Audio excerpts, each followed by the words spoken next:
Les petites méditations par Abdenour Bidar. Nous sommes les héritiers de millénaires de sagesse d'Orient et d'Occident. Et comme pour chaque génération, c'est à nous maintenant de les recueillir pour en éclairer un peu notre vie. Ces sagesses nous attendent le plus souvent dans de toutes petites phrases, aphorismes, versets, mantras, que le vent du temps et la mémoire des hommes ont transportés jusqu'à nous. Ce sont quelques-unes de ces petites graines, de ces petites perles de sagesse que je vous propose de méditer avec moi une fois par mois, en partenariat avec le monde des religions. Rabindranath Tagore, le grand philosophe, écrivain et poète indien de Calcutta, prix Nobel de littérature en 1913, a écrit un jour, dans son roman La maison et le monde, un très beau roman dont je vous conseille la savoureuse lecture, cette phrase. Ce qui est éternel dans la minute qui passe devient fugitif et vain si nous l'étalons dans le temps. Ce qui est éternel dans la minute qui passe. Appréciez, mes amis, la subtilité, le paradoxe. L'instant qui ne dure pas est l'éternel. Et voilà que le plus éphémère serait, peut-être, notre porte d'accès à l'immuable, la porte de sortie hors du temps qui fuit, c'est-à-dire hors du monde de tout ce qui s'enfuit, nous échappe, nous glisse entre les doigts, ce monde gouverné par la naissance, la mort, la perte et le passage. Ce monde où ce que nous sommes et ce que nous vivons n'en finit pas de passer au passé, de s'évanouir comme fumée. Dans ce temps qui continuellement anéantit toute chose, qu'est-ce que l'instant ? C'est le plus petit bout de temps possible, celui qui n'a l'air de rien, un rien de temps justement. Et donc, a priori, cet instant est ce qui dure moins encore que le reste, infiniment moins, car, évidemment, un bref instant, comme on dit, n'est rien face à toutes les périodes de temps qui sont plus longues que lui, et elles le sont toutes. Dans une simple matinée, il y a 1000 instants, et dans une période de vie, il y en a des milliers. Or c'est là justement qu'il est intéressant d'écouter avec attention ce que vient de dire Tagore, qui a de quoi nous rendre perplexes.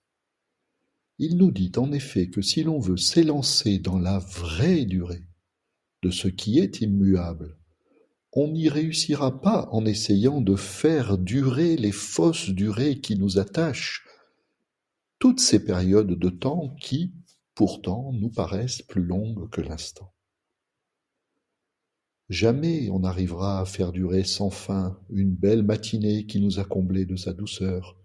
Jamais on ne parviendra à faire durer sans fin une période bénie de notre vie qui nous a comblés de bonheur. Celle ou celui d'entre nous qui voudrait ainsi faire durer toujours les moments de grâce ou les jours heureux se condamne ainsi à l'échec, au malheur, à la désillusion, à une nostalgie qui l'enchaîne à un passé disparu. En revanche, dit Tagore, si vous considérez mieux ce tout petit instant qui apparemment est le plus mortel de tous, le plus fragile, le plus insignifiant de tous ces temps que nous vivons, si vous vivez pleinement ce simple clin d'œil, ce petit battement d'aile d'un papillon, cet éclat de conscience, et d'ailleurs quel qu'il soit, heureux ou malheureux, extraordinaire ou ordinaire, si vous vous y laissez aller sans chercher ni à le retenir, ni à l'étirer, ni à le faire cesser ou à vite le remplacer par le suivant, si donc vous entrez dans une relation nouvelle à l'instant, que vous redevenez, pour un instant, ce jeune enfant que nous avons tous été, qui dans son jeu tout absorbé ne songe ni à hier, ni à demain, ni même à ce qu'il fera tout à l'heure, dans 5 minutes ou dans 1 heure. Alors, vous enseigne en réalité Rabindranath Tagore, vous faites dans l'instant, de cet instant, un guide spirituel qui, instantanément, c'est le cas de le dire, vous fait connaître un éveil. Un éveil, parce qu'il vous arrache au temps qui fuit, à l'illusion en fait qu'il n'y a pour nous que du temps qui fuit, à l'illusion que la condition humaine ne serait que mortelle, à l'illusion et à son malheur inutile que l'éternité ne serait pas pour nous, et qu'elle n'aurait jamais été pour les êtres humains qu'une croyance, un fantasme ou une consolation. Quelle est donc notre expérience de l'instant ? Tagore poursuit en nous invitant à prendre soin de cet instant, c'est-à-dire en le laissant tel quel, en le laissant à son presque rien, en ne cherchant donc surtout pas à le faire durer, car, je cite Tagore, il devient fugitif et vain si nous l'étalons dans le temps. Quoi de plus difficile cependant pour l'être humain ? Quoi de plus difficile que de ne plus chercher à étaler dans le temps, à prolonger nos moments de plus grande félicité sur quelque plan que ce soit, telle jouissance du corps, telle jubilation émotionnelle ou intellectuelle, telle extase ou béatitude spirituelle. Eh bien, de tout cela, en effet, on voudrait que cela ne cesse plus, ou tout au moins que cela se reproduise le plus souvent possible et plus puissamment encore que précédemment. Et voici, dès lors, qu'on ne vit plus que dans l'attente de ce type privilégié d'instant où notre existence vient soudain de prendre un maximum d'intensité. L'instant de bonheur n'est-il pas à cet égard notre plus profonde dépendance, ou bien, pardonnez-moi pour la virulence de l'image, notre drogue la plus dure? L'instant où l'on obtient enfin ce que l'on désirait ou visait depuis si longtemps, l'instant de réalisation d'un rêve, où plus rien d'autre n'a d'importance tant on se sent comblé. Qui ne voudrait pas que cet instant ou ce type d'instant l'installe définitivement dans le bonheur de ce qu'il nous fait éprouver ou posséder? Mais Tagore nous attend précisément ici. Il nous met en garde, nous prévient d'un sortilège, le même que celui de Cendrillon dont le carrosse redevient citrouille à minuit. C'est ce qui arrive, en effet, au bel instant.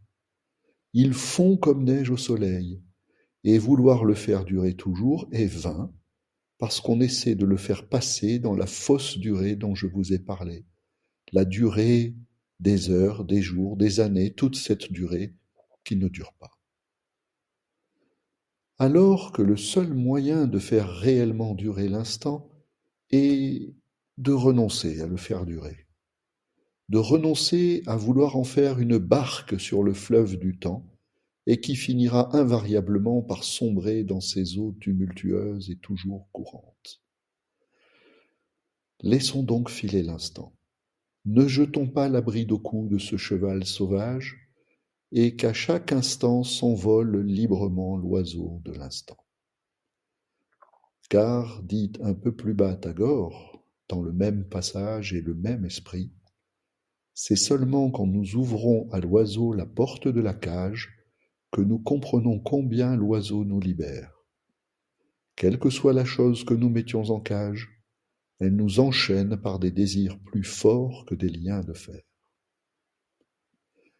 Vivre l'instant, vivre dans l'instant, non pas comme l'inconscient, l'insouciant, le frivole ou l'écervelé, mais en exerçant notre attention, la plus vigilante, profonde, simple, à ce qu'il est, la porte de l'éternité. Pour la franchir, tôt ou tard, elle qui est toujours ouverte et devant laquelle nous passons sans arrêt, sans la voir.